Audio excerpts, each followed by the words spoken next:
Olá, está começando o Jornal da CUT, Central Única dos Trabalhadores. Trabalho decente e acesso à educação. Às vésperas do Dia Internacional da Juventude, comemorado em 12 de agosto, um ato em São Paulo chamou a atenção para estas e outras reivindicações consideradas essenciais para o futuro de nossos jovens. A manifestação aconteceu na última sexta-feira. Confira. A Secretaria de Juventude da CUT São Paulo, em parceria com movimentos sociais, organizou um ato na Praça Patriarca que saiu em passeata pelas ruas do centro de São Paulo.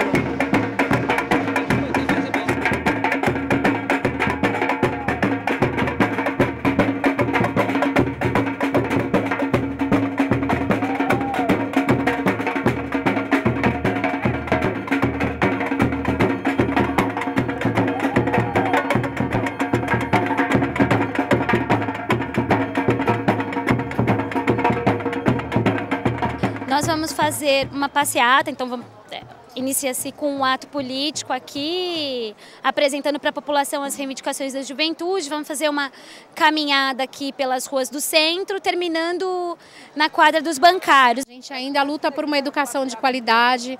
O sistema de educação aqui no estado de São Paulo está totalmente sucateado, precarizado, né? Os próprios professores, né? A gente precisa fazer essa discussão, porque os próprios professores hoje em dia reivindicam também a qualidade do ensino, né? E a forma como é conduzido dentro das salas de aulas também, muita agressividade com os professores. Então ainda existe essa dificuldade em relação à educação. Uma das questões que a gente também pauta bastante é a questão do ProUni, né? O governo federal proporcionou muitas bolsas de estudos, muitos jovens foram beneficiados, mas ainda precisa avançar, né, o número de vagas, as opções de curso, horários, né, para que o jovem tenha o tempo hábil também de que ele possa trabalhar e estudar. Levar, né, para a sociedade que está aqui passando na rua, para os comerciantes, para os trabalhadores, né, que estão aqui, quais são as pautas e qual é a necessidade do jovem hoje. Porque às vezes hoje o jovem está em situação do mercado de trabalho, em situação precária, de rotatividade, né, um salário inferior àquele, além dele não conseguir às vezes conciliar a questão do estudo com o trabalho. Muito menos a questão mais social da vida dele, do esporte, do lazer. Então, por isso, a gente sai às ruas reivindicar, né, aquilo que é um direito dos jovens.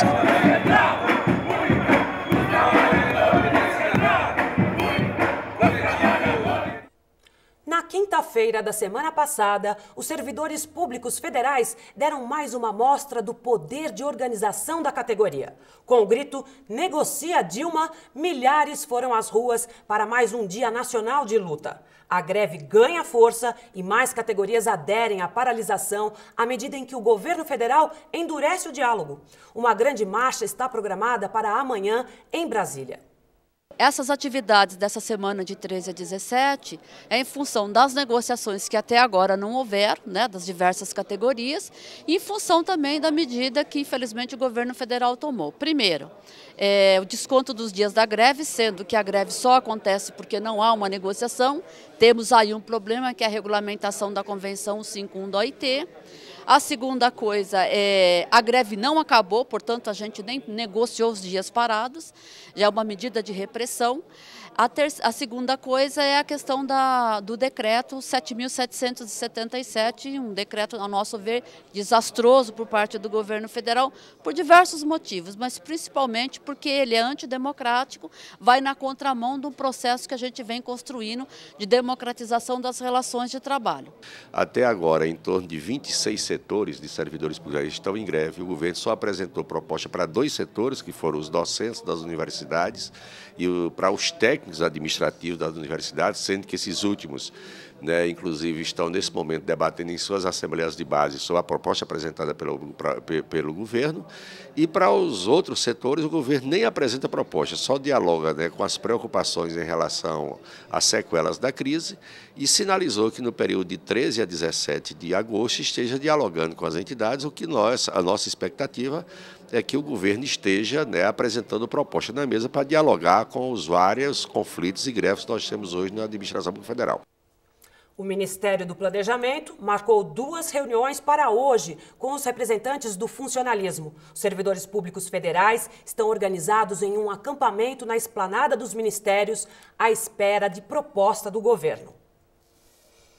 Trabalhadores e trabalhadoras rurais do país inteiro se unirão em uma manifestação na capital do país na próxima semana. A Marcha Nacional pela Reforma Agrária, de 20 a 22 de agosto, terá o apoio da Central Única dos Trabalhadores e contará com a participação de entidades ligadas à terra e movimentos sociais.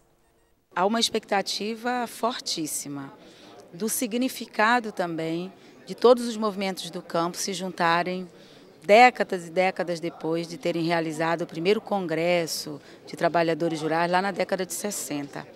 Então, esse momento ele tem um símbolo histórico e político dos mais fortes que nós conhecemos de atuação no campo.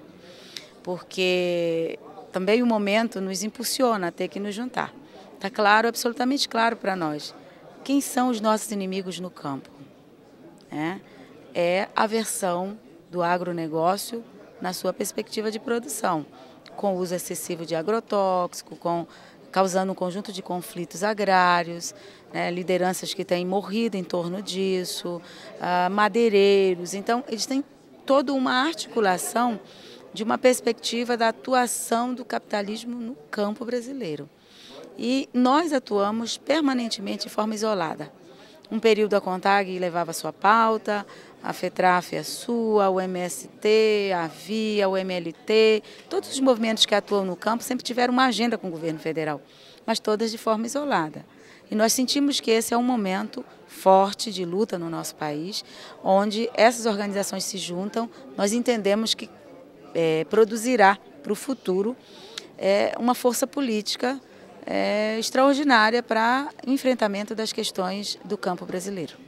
Tem um objetivo central de sensibilização do governo sobre principalmente a questão da temática do desenvolvimento, com foco na questão do acesso à terra, da reforma agrária, das questões ambientais, da questão da pobreza no Brasil, a importância que a reforma agrária e a agricultura familiar tem para o desenvolvimento do país. E essa nossa luta é apenas um começo de uma unidade, de um conjunto das organizações que atuam no campo, no sentido da gente nos fortalecer para a superação dos desafios que ainda é enfrentado hoje pelos trabalhadores do campo.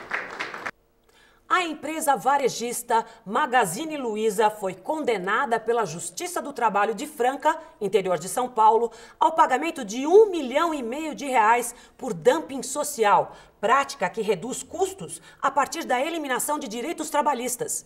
O Magazine Luiza foi alvo de 87 autuações, principalmente por submeter funcionários a jornadas de trabalho excessivas e desrespeitar intervalos legalmente previstos.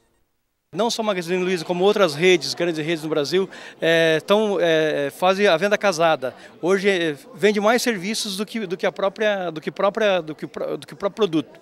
Então tem uma pressão muito grande para que se venda serviços, garantia estendida, vários serviços que se vende e que faz parte da composição das comissões. Muitas vezes ele tem uma cota para cobrir de vendas de produto, mas da venda dos serviços, onde que ele atinge um valor X, ganha mais se ele pegar e vai vender aquele número X de serviços. E ele passa por uma assédio moral muito grande. Todo dia o gerente pressiona, vai para cima dos trabalhadores, exige que se cumpra toda aquela meta. Hoje tem loja que vende R$30 mil por dia de produto, mas cobra R$200, R$300 mil de boleto bancário de serviços. E passa por uma situação muito grave, porque não só os trabalhadores que estão lá estão passando por uma situação de perigo, por correr risco de assalto, sem nenhum tipo de segurança, como os próprios clientes passam por essa situação. Então muitas vezes não se percebe. Os trabalhadores têm que denunciar essa situação para os sindicatos ficar em cima. A gente vai fazer uma ação conjunta, vamos discutir com o ramo financeiro para tirar uma ação conjunta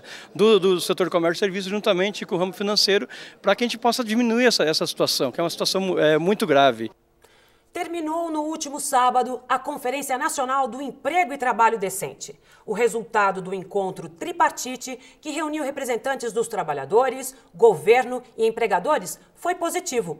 As principais conquistas foram as aprovações das propostas de redução da jornada de trabalho, liberdade e autonomia sindical, combate à prática antissindical e igualdade entre gêneros.